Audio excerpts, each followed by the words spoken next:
Mandi wakarwadziwa vachafane stress. Apana kana wana nondimisa vachita zveunongava uyendo wamanyisa.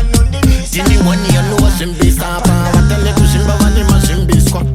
Doripinda pachiancestor ndichiganza maningi ndakarembeta.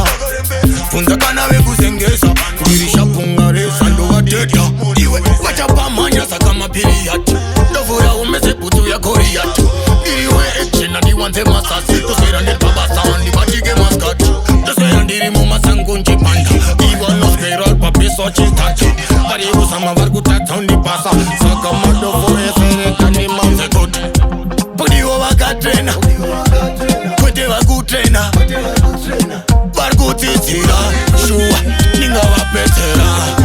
Pakudiwa vanochenapa vanomechesa mucheka kuruva mucheka vanonanganisa ati vasingapfeke chikagopusi vanobva kumusha vachida kuisa marusi kukurukota hatina rusi wauna ancestor chibva wapfeka juzi nekuti nyaya yacho sazoda kundifananza nemarumbe ingova yangu rega nditunge pinangraundi vanogara hunde chigangsta chekubatanidzira ndichavabatanidzira handisi kufungidzira mangoma handisi kudzidzira neitototumadhisi mukukuchidzira saka vandidzikise mutengo vameno vari kuda kundiona unge mupengo vataurire kuti zvangu ndezvechipo saka ndichatosvika ikuku saboteji vazama zvakawanda kundimisa vakazama vari kuzama zvichiramba asetasako nengoma dzandabata dzandashanda. Pakudiwa vakatrena kwete vakutrena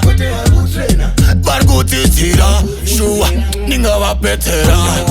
Pakudiwa vanochenapa vanomechesa mucheka kurova mucheka vanonanganisa chaimbovatemba vakatengesa besi wadira peturusa pasaita wesi ari mangoma ndiri kotunga mesa. Mandi vakarwadziwa vachafane stress. Apana kana wana nondimisa